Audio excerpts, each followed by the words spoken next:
The Galactic Academy of Sentient Studies was the largest learning center in the Orion cluster. It stood like a shining beacon on the metallic plains of Virelon Prime, a place where knowledge from every corner of the galaxy was gathered and shared. Thousands of alien students filled its halls, creatures of every size, color, and shape. They came to study history, diplomacy, and the evolution of intelligent life across the stars. Among the most popular topics each year was extinct and isolated civilizations. Students loved it because it told stories of strange worlds, forgotten species, and the mistakes that led to their downfall. But this year, something unusual caught everyone's attention. When the new syllabus was announced, there was a single name highlighted in red at the bottom of the list. The words read Humanity Restricted, Information Access Prohibited. The moment the class saw it, the room burst into whispers and laughter. Humans, one student said, his tentacles flicking in disbelief. Those little groundwalkers from the old Sol system? Why are they restricted? What could they have possibly done? Another student, covered in soft scales that shimmered like glass, laughed and said, maybe they burned their own planet. I heard they used to fight over food and dirt. The laughter spread like wildfire. It became a running joke around the campus. Students would see something messy or chaotic and say, that's so human. Some even began creating funny holo posters showing humans throwing rocks at spaceships or shouting at machines. To the young aliens, humanity was a legend of foolishness, a warning from history about how not to behave. Soon, the human ban became the latest trend. In the Academy's social hubs, students competed to come up with the funniest reasons the Galactic Council had supposedly banned humanity. Some said humans were allergic to starlight. Others claimed they couldn't survive without constant violence. Every joke ended in laughter. Every conversation ended with someone rolling their eyes and saying, humans. Such drama. But there was one problem. No one actually knew why the human ban existed. The Galactic Council's official record simply said, access to human history and Earth system data is restricted under Directive 71A. Violation will result in disciplinary action. The professors refused to elaborate. If anyone asked, they only said, the ban exists for a reason. Do not question it. And of course, that made the students even more curious. A group of them decided to meet after class. They gathered in one of the study domes that overlooked the glowing city lights. The transparent dome made the stars seem close enough to touch. There were 6 of them, all from different species, but all equally young, clever, and a little too confident for their own good. One of them, a tall, green-skinned student with bright eyes, spoke first. We can't just accept that rule. Knowledge is meant to be free. What are they hiding from us? Another shrugged. Maybe it's political. The council likes keeping secrets. The tallest one smiled and leaned closer. Or maybe it's something embarrassing for the humans. Maybe they destroyed themselves and the council doesn't want us laughing too hard. That made everyone chuckle again. The idea that a primitive race like humans could cause real trouble seemed absurd. After all, the galaxy had empires that ruled hundreds of worlds, fleets that could destroy moons, and technologies beyond imagination. How could one tiny species from one tiny planet matter? Still, their curiosity burned. A few days later, during a history lecture, their professor, a quiet insectoid scholar with a soft, mechanical voice, projected a hologram of the galaxy. It showed the great civilizations, their trade routes, and their wars. But when the map reached the Sol system, it dimmed to black. Professor, one of the students called out, why is that system dark? It looks like someone erased it. The professor paused, antennae twitching slightly. That system is under galactic isolation. It is not part of our study program. But why? That information, the professor replied, is restricted for your safety. That last part, for your safety, made the students laugh even harder. The idea that a long-dead world could threaten them was ridiculous. Some even recorded the moment and shared it on the Academy network with the caption, beware the humans. They might lecture you to death. By the end of the week, Human Ban had become the most viewed tag in the student network. There were jokes, drawings, and even a parody song that made fun of Earth's Stone Age habits. The more they laughed, the more they believed that the ban was just an outdated rule, a superstition that survived only because no one had bothered to remove it. But not everyone was laughing.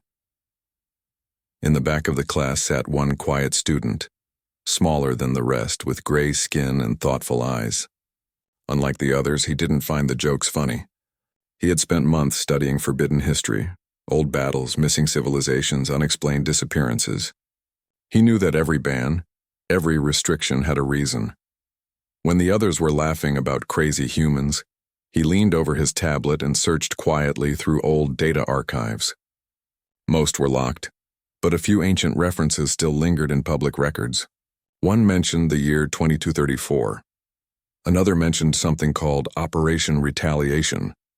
He didn't understand what it meant, but he made a note of it. Meanwhile, the rest of the class continued to joke around. During lunch breaks, the human ban was all anyone talked about. Some even dared each other to send messages toward Earth's system, even though interstellar communication to that region was strictly blocked. Of course, their signals never got through. The ban included a communication barrier, but they didn't stop trying. For them, it was all just harmless fun. One evening, during a crowded debate session, a senior student stood before hundreds of others and gave a speech mocking the ban. "My friends," he said, waving his arms dramatically, "the Galactic Council fears humans, not because they are strong, but because they were too emotional. They probably cried themselves into extinction." The crowd roared with laughter. The speech was broadcast across the academy. It became another viral moment, proof that curiosity and arrogance went hand in hand among the young. Still, there was something strange happening behind the laughter. Every now and then, an older scholar or staff member would overhear their jokes and look away, their expressions unreadable. One maintenance worker, overhearing a group of students laughing about silly humans, muttered softly, "You wouldn't be laughing if you'd seen the footage." But the students didn't notice. They were too busy enjoying the attention their jokes brought. The academy halls echoed with laughter and imitation. Some students even dressed up as humans during a costume event, wearing crude suits and walking around shouting old Earth phrases they found in archived videos. Freedom. Rock and roll. Don't mess with Earth. To them, it was entertainment. To the galaxy, it was ignorance. The human ban had stood for thousands of years, written into the highest level of galactic law. It wasn't a myth or a superstition. It was a boundary, one that existed because of something terrible, something the young could not yet comprehend. But those who remembered, those who had seen the real history, never laughed when the topic came up. Late that night, the group of 6 students gathered again in their study dome. Outside, the twin moons of Virelon glowed softly through the transparent roof. Inside, a single holographic screen hovered above the table. The smallest of the group, the quiet one who had done his research, finally spoke. "I found something," he said. The others looked up. Found what? "An old record. Not much, but it mentioned something called Operation Retaliation. It's stored in the Galactic Defense Archives." "Defense Archives?" one of them repeated. "That's high-level access. We can't reach that." The quiet one smiled faintly. "Maybe we can. The firewall's old, outdated even. I've already bypassed the first layer." The room fell silent. Their laughter faded into nervous excitement. For the first time, they weren't mocking the human ban. They were challenging it. Another student leaned forward. "You think we'll find the real reason for the ban?" "I think," the quiet one said, "we're about to find out what the council never wanted us to see." They all exchanged a glance, half thrill, half fear. Curiosity had replaced mockery.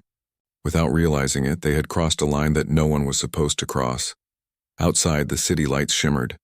The night seemed calm, but the truth they were about to uncover would shatter everything they believed about humanity, and about themselves. And somewhere, far across the galaxy, a silent planet orbited its yellow star, untouched, unvisited, and waiting. Because Earth, and the truth behind the human ban, had not been forgotten. It had only been buried. The next day began like any other at the Galactic Academy. But something was different among the group of 6 students. The laughter that had filled their last meeting had faded, replaced by quiet excitement. They had crossed a line the night before, and now they wanted to go further. The quiet one, the same who had found the old reference to Operation Retaliation, spent most of the morning scanning through code barriers. The Academy's data network stretched across hundreds of systems, each connected to larger galactic databases. Most students used it only for research, but he was using it for something no student had ever dared before. He sat in a small corner of the library, pretending to study while his fingers danced across a holographic keyboard. The light from the screen reflected off his eyes, lines of data flickering like streams of starlight. Around him, the library hummed softly with the sound of machines, unaware of what he was doing. The others joined him one by one, trying to act casual. "Did you find it?" one whispered. He nodded slightly. "Almost. The defense archives are old. The encryption's strong but not impossible." "Are you sure this is safe?" another asked, looking around nervously. "If they catch us, they won't," he said firmly. "The system doesn't expect anyone to come looking here. No one's touched these files in centuries." They leaned closer, and the screen showed a long list of old records. Most were labeled with ordinary names: training logs, fleet reports, resource movements. But one file stood out, highlighted in faint red text. It simply read, "Operation Retaliation, Year 2234. The air seemed to grow heavy." None of them spoke for a long moment. Then with a deep breath, the quiet one tapped the file. The screen flickered. For a second, it looked like the file was going to reject the request, but then the lock turned green. A hidden layer of code opened, and rows of old text began to scroll upward. It wasn't just text, it was video. "Do we play it?" one whispered. He hesitated. "If we start it, the system might log our access." "But this is what we've been looking for," another said, her voice trembling slightly. "We have to see it," he nodded. "All right." Just once he pressed the command, the screen went black. For a moment, nothing happened. Then a line of text appeared across the top. "Classified footage. Do not distribute," and then the image formed. Not a simulation, not an animation, but real, recorded footage. At first they saw space, a quiet stretch filled with stars. Then a massive fleet drifted into view. Alien ships, each glowing with blue plasma engines, sleek and curved, built for war. The logo of the Dravathi Dominion flashed across their hulls. "Dravathi," one of the students whispered. "They were one of the oldest empires. They disappeared ages ago." The quiet one nodded slowly. "This must be them before their fall." The camera shifted, showing command decks filled with Dravathi officers speaking in sharp, clicking tones. The translation system automatically converted their speech. "Target world confirmed. Primitive defense grid detected. Begin orbital strike." The students leaned forward. On the screen, beams of light began to rain down on a small blue planet. It was beautiful, covered in oceans, green continents, and white clouds. "Is that—" one student whispered, unable to finish the sentence. "Earth," the quiet one said softly. The first attack began. The Dravathi ships launched bombardments across the surface. The image zoomed in, cities crumbling, lights flickering out, smoke rising into the upper atmosphere. It was horrible, yet the students couldn't look away. At first they saw no resistance. The Dravathi seemed to be winning easily. "See?" one of the students whispered nervously. "Maybe that's why the humans were banned. They got destroyed." But then something changed. A single signal appeared on the screen. A distress beacon from one of Earth's last orbital satellites. The image zoomed closer, and a voice spoke in broken galactic standard. The translation system caught it just in time. "This is Earth Command. To the invaders above our skies, you will regret this." The students went silent. The voice wasn't angry or frightened. It was calm. Too calm. Moments later, the image shifted again. From the far side of the moon, small ships began to appear. At first, they looked like debris, small, unremarkable crafts. But as they powered up, they revealed their purpose. Human ships, roughly built, scarred, yet fast. They didn't retreat. They charged. The students gasped as the footage showed the impossible. The small, outdated human vessels darted through the Dravathi fleet, weaving between beams of plasma fire, using the debris of destroyed ships as cover. Their weapons weren't as advanced, but they were used with terrifying precision. Every shot hit something vital. "What are they doing?" one student whispered. "They're outnumbered 100 to 1. "They're not retreating," another said in disbelief. "They're fighting to the last." The battle grew more intense. A human ship, its hull melting from enemy fire, rammed straight into a Dravathi destroyer. Both exploded in a blinding flash. Another ship used its wreckage to slingshot debris into the enemy line. It wasn't strategy, it was desperation. But somehow it was working. And then came the moment that silenced even their thoughts. The footage switched to ground level. Human soldiers, faces dirty, armor cracked, moving through ruined streets mud, were fighting back. They weren't using advanced weapons. They were using whatever they could find. Railguns built from mining rigs, plasma bombs made from ship fuel. One soldier looked straight at the camera drone before it fell to the ground. His eyes were fierce, unbroken. He said only one word. Fight. Then the feed cut out. The student sat frozen. The air in the dome felt cold, even though the temperature was the same. The screen flickered again, loading another clip automatically. This time, the perspective was from the Dravathi flagship. Their commander was shouting in confusion. How are they coordinating? Their network is gone, another officer replied, panicking. They're using short-range signals and bouncing through wreckage, relays, anything that works. They can't win. They don't care about winning, another voice said softly. They only care about making us lose. Then the screen went dark again. The students didn't move for a long time. The quiet one finally spoke. That was just the first file. There are more. But no one answered. The laughter that had once filled their gatherings was gone. The jokes about silly humans had vanished. All they felt now was a strange mix of shock and guilt. They had mocked a species that had fought until the end. Not for conquest, but for survival. One of them whispered, "Why would the council ban this?" The quiet one stared at the frozen screen. Maybe it gets worse. They sat there, the only sound being the faint hum of the screen. Finally, the tall student who had once made the loudest jokes sighed and said, "We need to know what happened next. We need to know how it ended." The quiet one nodded, but his expression was grim. If this was only the beginning, then I think I understand now why the archives were sealed. He looked at the words still glowing faintly at the corner of the screen. Operation Retaliation.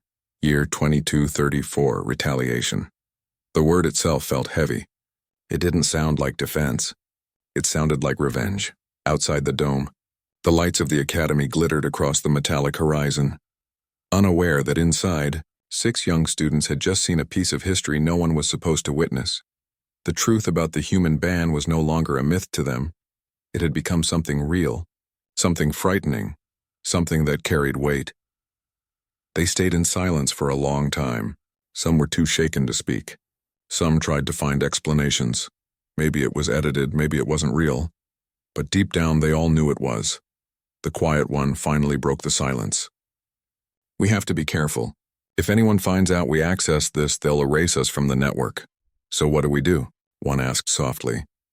He looked back at the frozen image of the Earth burning under alien fire and said, "We find out the rest of the story. We need to know what humanity did after this." The others nodded slowly, uncertainly. Curiosity had become something else now. Not arrogance, not amusement, but respect mixed with fear. They closed the file carefully and shut down the system. The holographic screen faded to black, leaving only their reflections staring back at them. For a moment, no one moved. The night outside was quiet, and the stars above the dome shone cold and distant.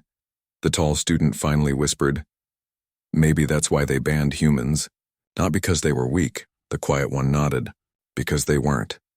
They left the dome one by one, the corridors of the academy suddenly feeling longer, emptier, and colder. None of them spoke as they walked back to their quarters. The laughter that once followed the word human was gone forever. That night they couldn't sleep. The image of burning cities and unbroken eyes haunted their minds. And somewhere deep inside the academy's network, hidden behind layers of code, the next file waited to be opened, its title glowing faintly in the dark. Human Response Phase 2. The truth had only begun to reveal itself, and it was far more terrifying than any of them had imagined. The next evening, the group of 6 met again in the same quiet study dome. None of them had spoken much since watching the first footage. The memory of those burning cities, of humans fighting against impossible odds, still played in their minds like a ghost that refused to fade. The quiet one arrived first, carrying a small data module. "I copied the next file," he said softly as the others entered. "It's called Human Response, Phase 2. No one made a joke this time." They simply took their seats. The glow from the holographic screen reflected on their faces, showing more worry than curiosity now. He looked at them carefully before starting. "Once we play this, there's no going back. The more we see, the more danger we're in. But if we stop now, we'll never know the truth. The tall one took a deep breath. Play it. The quiet one tapped the screen. It came to life instantly, showing another scene of space. The image wasn't from the Dravati side this time. It was from a small satellite camera orbiting near Mars. The feed was shaky, old and blurred with radiation noise. A human voice came through. Low. Tired but firm. This is Earth Command. Enemy fleets confirmed withdrawing. Civilian losses unacceptable. Authorization granted for Counter-Strike Protocol 1. The students stared. The translation system made the human words sound simple, but the tone underneath them carried a heavy weight. The footage switched to another angle. Deep in space, hundreds of small ships gathered in silence. They weren't large, and they didn't shine like the alien fleets. They looked rough, built from scraps, cargo hulls, mining rigs, even old satellites turned into weapons. One of the students frowned. These can't fight an empire. They're just pieces of junk. But then the human voice returned. Activate formation grid. Initiate dark comms. This time we don't wait for them to come. In the next few seconds, something incredible happened. The scattered ships aligned into a perfect pattern, like pieces of a puzzle coming together. The feed zoomed out, showing a vast triangle formation stretching across space. Each ship began to glow faintly as they charged their weapons. What are they doing? Whispered one of the students. The translation AI caught another human voice. Project Phoenix online. Targets locked. Retaliation in progress. Then the view shifted again. The image showed a Dravati fleet. Massive ships moving confidently toward another planet. They had no idea what was waiting. From the darkness, the human formation came alive. Hundreds of smaller ships burst forward, releasing waves of light and heat.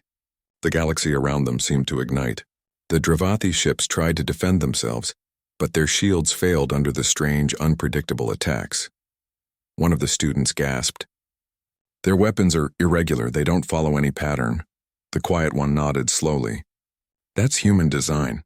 It's not based on logic, it's based on instinct. The footage grew more chaotic.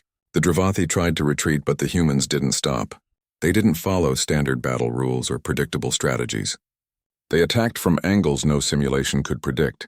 Every move felt personal, fast, emotional, desperate, but somehow precise.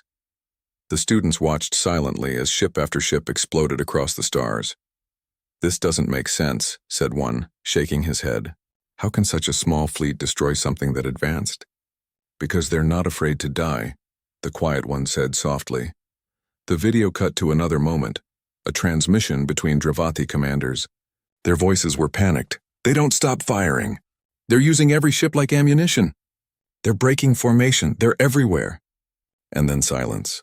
The next image was from the surface of a Dravati outpost. The camera showed the horizon glowing red as human ships entered the atmosphere. The screen trembled. The voice of a Dravati soldier came through, translated automatically. They're coming from orbit. Not for negotiation. For revenge. The screen went dark for a moment. Then new text appeared. End of Phase 2. Casualty report, Dravati Dominion, 72% loss. The students sat frozen. None of them spoke. The quiet one leaned back, staring at the fading hologram. Finally, the smallest of the group whispered, "They destroyed an empire." The tall one nodded slowly, still staring at the empty screen. With scraps. It was hard for them to understand. The Dravati were legends in their history books. Powerful, disciplined, nearly unbeatable. Yet humanity, a species the Academy had mocked as primitive, had crushed them using broken ships and raw determination. The quiet one opened another file. There's more. After the retaliation, the humans didn't celebrate. They didn't expand, they vanished. The footage changed again. This time it showed the Galactic Council's communication chamber, filled with different alien representatives.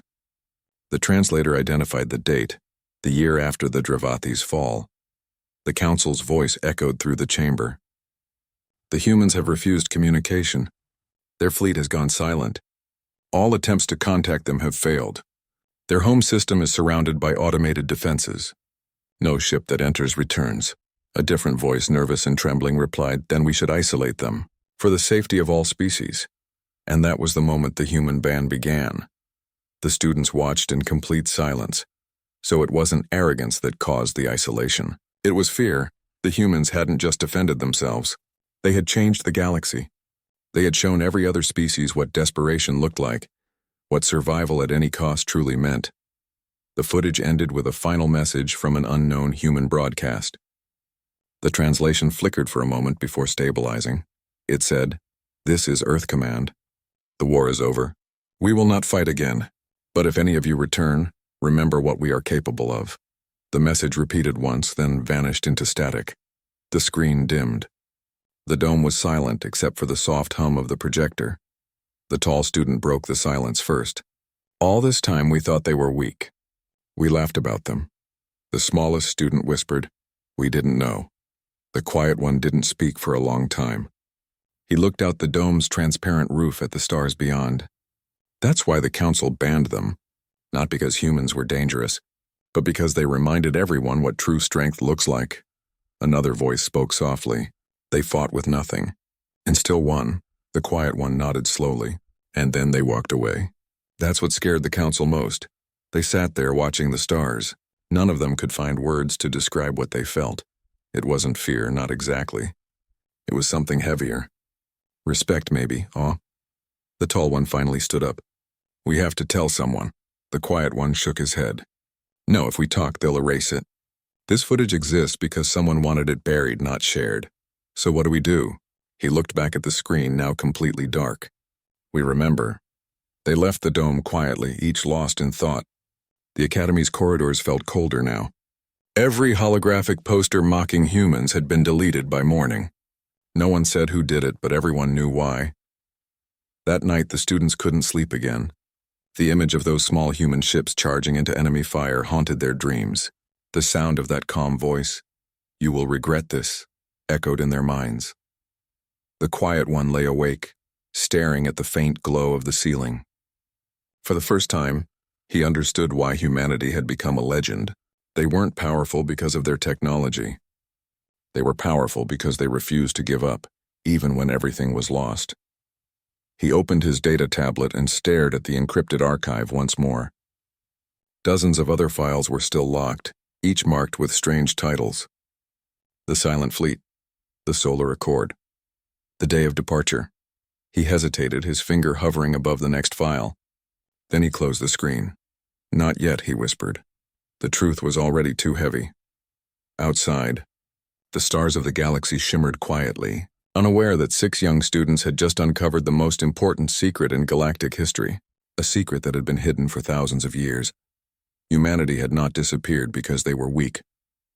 They had disappeared because they had seen what power did, and they chose silence instead.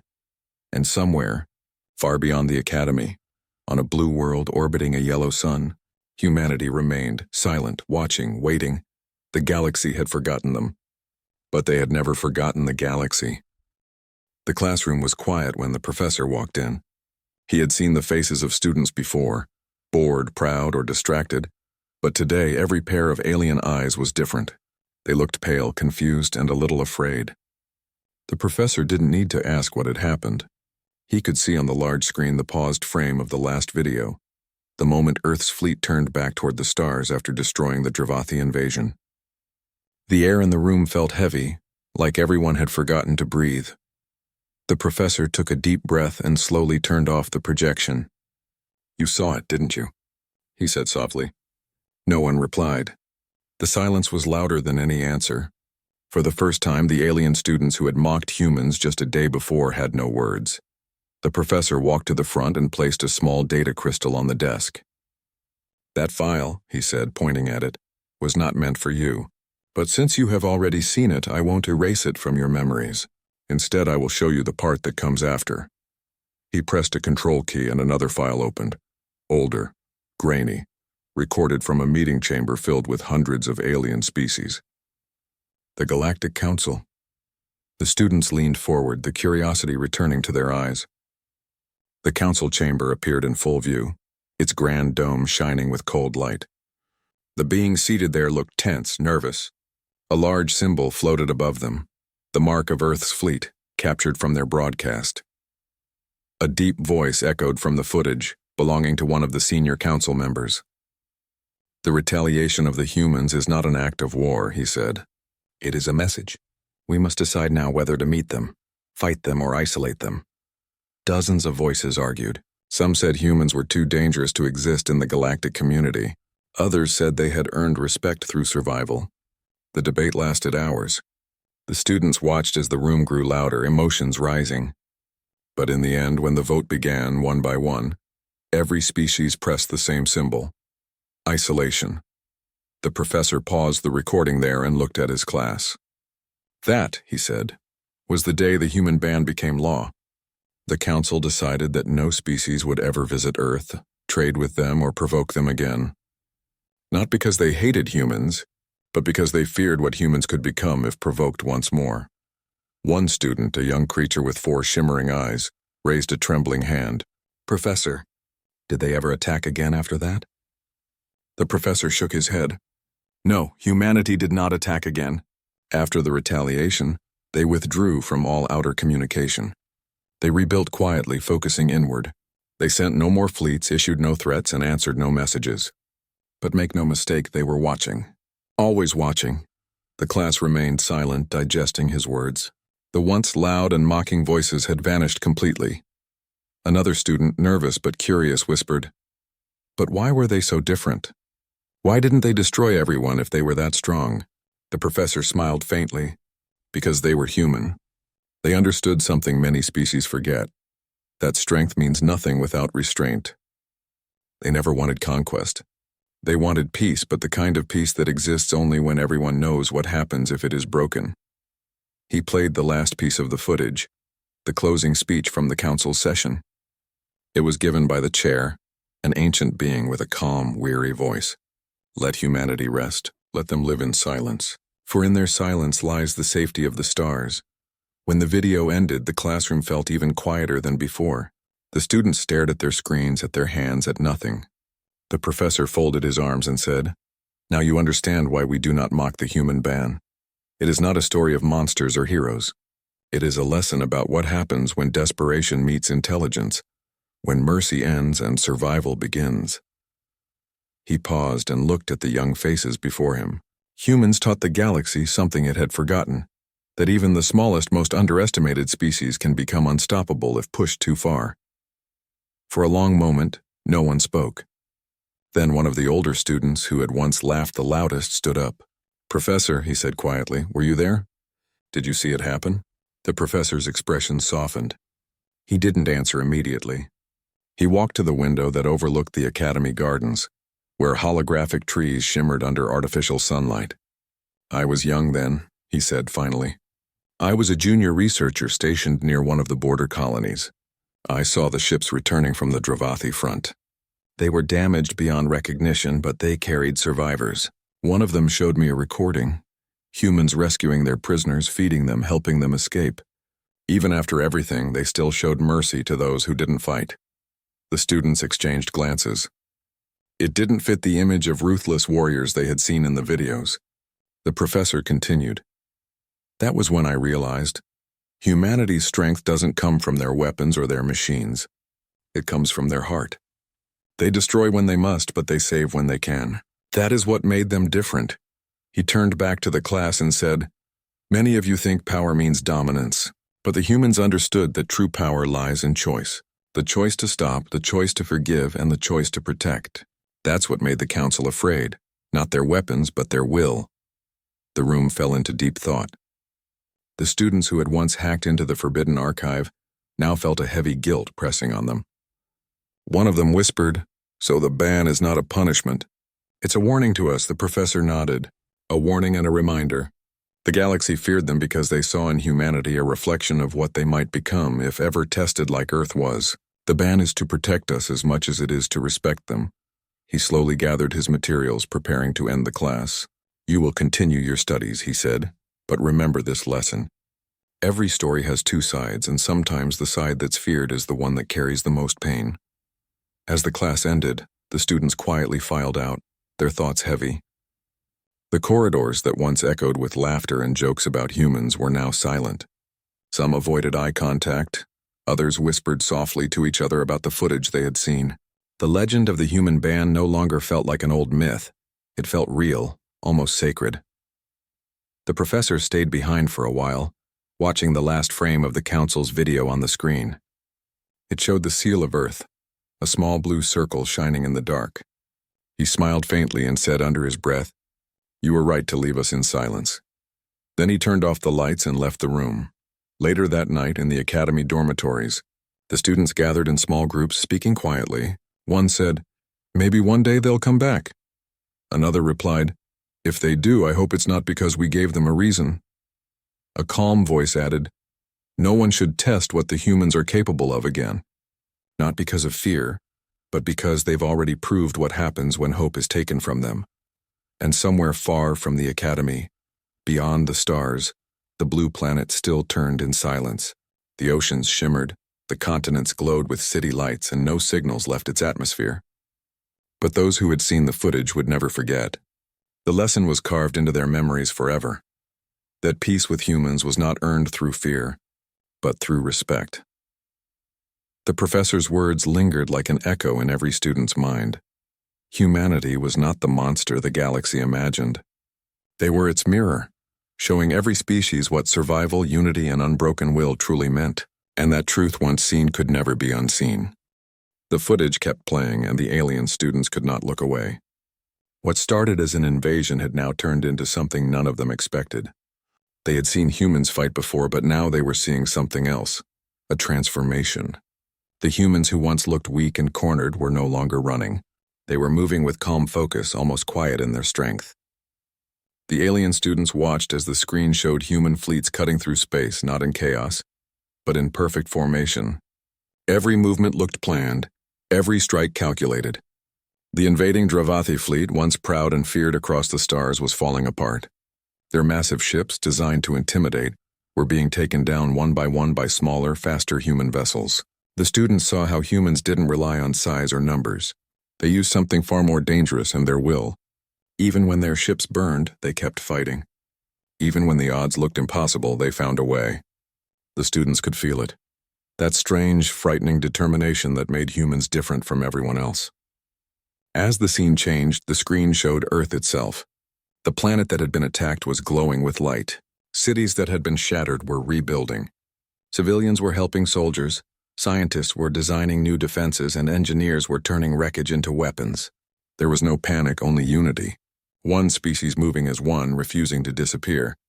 The students could see that even without advanced technology, humans had something the Dravathi never understood. They fought for each other. The next scene shocked everyone. The humans were no longer defending Earth, they were advancing. Fleets of rebuilt ships, dark and sharp, left orbit and spread through space. The students saw how the humans hunted down the Dravathi ships that had fled. There was no wild rage, no chaos, only precision. They attacked communication relays, power lines, and supply depots. In days, the entire Dravathi invasion network began to collapse.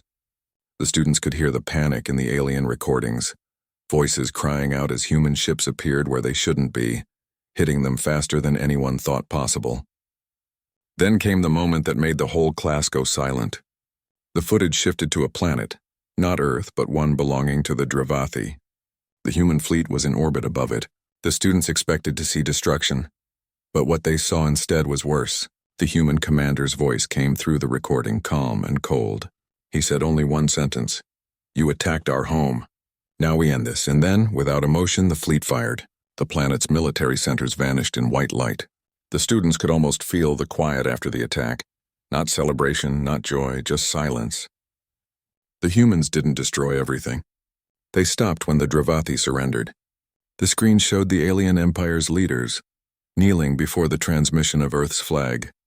There was no treaty, no long speeches, just one statement from the humans: "We will not be provoked again." The alien students could feel their hearts racing. They had laughed at the human ban before, but now they understood. This wasn't a story about power. It was about survival, and what a species becomes when it's forced to defend everything it loves. Humanity had gone from victims to legends in a matter of days. The footage didn't glorify war, but it made one thing clear: humans didn't fight for conquest. They fought because they refused to be erased. The next part of the recording was even harder to watch. It showed human medics treating captured Dravathi soldiers. Even after everything that happened, humans helped the wounded. The students couldn't believe it. The same people who had turned battlefields into firestorms were now offering water and medicine to their enemies. It was confusing, even unsettling. The students exchanged nervous glances. How could one species hold so much fury and compassion at the same time? The footage continued, showing the aftermath. The Dravathi Empire fell apart within weeks. Other alien powers who had once watched from the sidelines now stayed completely silent. No one dared to approach Earth again. The humans didn't demand tribute, didn't occupy new worlds, and didn't claim victory. They simply went home. Their fleets returned to orbit, silent and disciplined. The final transmission from Earth's fleet was simple. This is not conquest. This is a warning. The students sat frozen as the footage ended. The room was quiet, except for the faint hum of the holoprojector. No one spoke for a long time. The silence was heavy, almost alive. Finally, one of the younger students whispered. They stopped when they didn't have to. Another nodded slowly. They had all the power. They could have destroyed everyone. It was then that they began to understand the deeper truth. Humanity didn't just win the war. They controlled it. They chose how far it went and when it ended. That kind of power was something no other species in the galaxy had ever shown before. It wasn't about weapons or ships. It was about control over themselves. The professor, who had been watching silently from the back of the room, stepped forward. His expression was calm, but his eyes carried the same weight the footage did. You understand now, don't you? He said quietly. The ban isn't a punishment. It's protection. Not for them, for us. The students turned toward him, still too stunned to reply. The professor continued. The council didn't ban humanity because they were evil. They did it because they realized something frightening. If provoked again, humans would not stop until every threat was gone. And yet, they never went beyond what was necessary. They showed mercy when they could have shown only destruction. He looked around the room, his voice soft but steady. That's what makes them dangerous. That's also what makes them great. The students were quiet. The words sank deep into their minds. They could still see the image of the Earth fleet, silent in orbit, turning home. It wasn't a fleet of monsters. It was a fleet of survivors. The professor sighed and added, You see, long ago, before humanity reached the stars, they fought wars among themselves. They destroyed cities, they suffered, but they learned. Every lesson, every loss made them stronger. When they finally faced the galaxy, they carried those lessons with them. They never forgot what pain felt like. That's why their revenge is never born from cruelty. It's born from memory. He paused, letting his words sink in. When a human fights, they're not fighting for pride or territory. They fight for home, for the people they love, for a tomorrow they refuse to lose. The students lowered their eyes. The laughter and arrogance they had once shown now felt shameful. One of them spoke softly, Professor, what happened to the Dravathi after that? The professor looked down for a moment, then said, They never fully recovered. They rebuilt, but they were never the same. Their pride was broken, but perhaps that was their greatest lesson too. They learned humility, and since that day no empire has dared to touch Earth again. The screen went dark, leaving only the reflection of the students staring back at themselves. They looked different now, less certain, more aware. The human ban, once a joke among young aliens, now felt like sacred law. The professor turned off the hollow table and said quietly, That's the moment the galaxy changed forever. Humanity didn't just win a war. They changed the way every species thought about conflict, courage, and consequence. And that, my students, is why we never laugh at the human ban.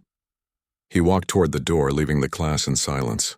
The students sat for a while longer, staring at the dark screen, each lost in thought. They could still hear the human commander's calm words echoing in their minds. You attacked our home. Now we end this. As they left the room, one by one, no one dared to speak. For the first time, they truly understood that humanity's silence wasn't weakness. It was power.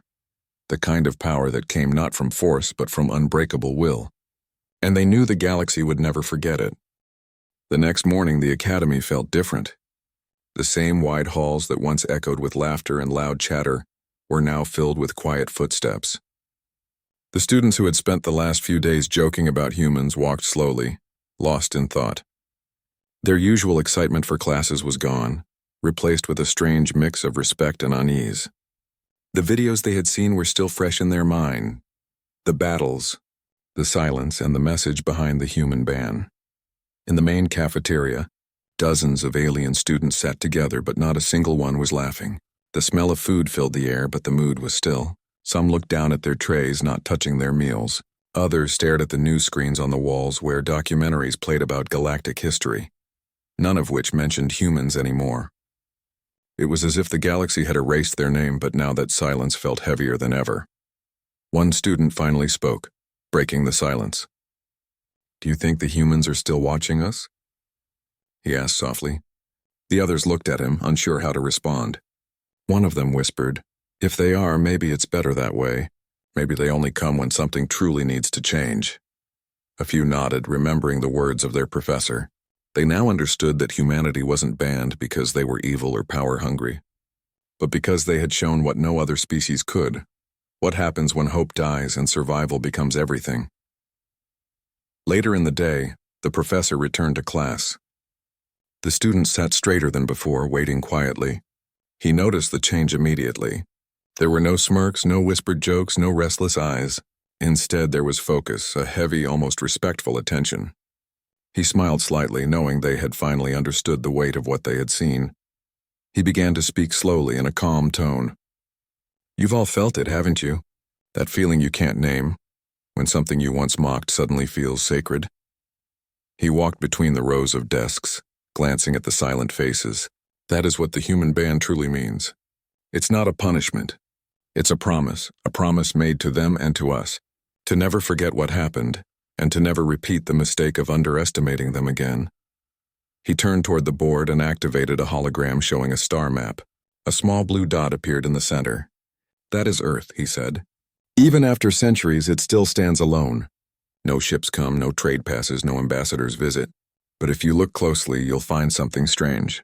No matter where you travel, every starship, every station, every academy keeps that small blue dot marked. Not as a threat, but as a reminder." The students leaned in, watching the glowing image of Earth float before them. The professor continued, "For generations, no one has seen a human face. No one has heard their voice. But their presence remains. Every time someone speaks of courage, defiance, or compassion, the shadow of humanity is there." He paused and looked at his students. They are not gone. They simply chose silence, and sometimes silence can be louder than any war cry. A quiet murmur spread through the room. One student raised a hand and asked, "Professor, do you think they'll ever return?" The professor smiled faintly. "Maybe one day," he said, "but only if they believe the galaxy is ready. Until then, they watch from afar. They see our progress, our mistakes, our arrogance, and our growth. Humanity doesn't need to speak anymore. The universe already remembers what they said the last time." The class fell quiet again. The students were no longer afraid, just thoughtful. For the first time, they saw the humans not as a warning, but as something greater, as proof that even in darkness, there can be light strong enough to burn through despair. After class, the students gathered in small groups in the garden outside. The holographic sun cast soft light across the academy's towers. One of the younger students sat under a glowing tree, holding a small hollow screen. It played a silent image of Earth, blue oceans, white clouds, and a glowing atmosphere. He watched it for a long time, as if trying to imagine what it would be like to stand there. Another student sat beside him. "It's strange," she said quietly. "Yesterday we laughed at them. Now I feel like I owe them something." "Like we all do," he nodded. "Maybe that's what the human ban was supposed to do. Make us remember before we make the same mistakes." They both sat in silence, the holographic waves of Earth reflecting softly in their eyes. In the following weeks, the academy began to change. The subject of human history was quietly added back into the curriculum, though it was now called the Lost Lessons. Students studied not just the wars, but the art, music, and courage of humanity. They read about how humans had once explored their own world with curiosity, how they fought for freedom, how they stood up even when everything seemed impossible. The change spread beyond the academy. Across different colonies and star systems, whispers about humanity began again, not as fear, but as inspiration. Pilots named their ships after old human words like hope and resolve. Scientists quoted human thinkers in their studies. And in the Galactic Council, where silence about Earth had lasted for centuries, a few brave voices began to speak. "Perhaps," one council member said, The human band should not be a wall forever. Perhaps one day we will have to face them again, not in battle but in peace. The motion didn't pass, but it was the first time in ages that anyone had dared to even suggest it. The galaxy was slowly, quietly beginning to understand that isolation was not the same as safety. Back at the academy, the professor stood by his window, watching his students leave for the evening. He saw something different in them now, a quiet strength, a new kind of respect. He knew they would carry this story with them wherever they went, and maybe someday one of them would be the one to make contact again. He looked up at the stars and whispered, "When that day comes, I hope we've learned enough to deserve it." Far away, beyond the edge of mapped space, a human satellite floated in silence. Its old metal frame was covered in dust and forgotten by most of the galaxy, but deep within its core a faint blue light blinked. A signal, steady and calm, still transmitting after all these years. It wasn't a distress call. It wasn't a threat. It was just a simple pulse carrying a single message through the void. We are still here. And even though no alien had dared to reply, that light never stopped. The alien students would never know it, but that was humanity's way. Never loud, never desperate, but constant. Their silence was not weakness. It was patience. Generations later, long after those students had become scholars and leaders, the story of the human band was still told. Not as a warning to fear humans, but as a reminder of what courage and unity could achieve when the universe turned against you. Children in alien worlds would listen wide-eyed to the tale of the blue planet that fought back, survived and chose peace, and somewhere, on that small world called Earth, humans looked up at the same stars, unaware that across galaxies, their story had become legend, a lesson that shaped the hearts of countless beings they had never met. The galaxy had learned something it would never forget. Respect is not given through power, but through the strength to rise, forgive, and endure. And in that truth, humanity would live on forever. Not in war, not in fear, but in the silent awe of a universe that finally understood what it meant to be human.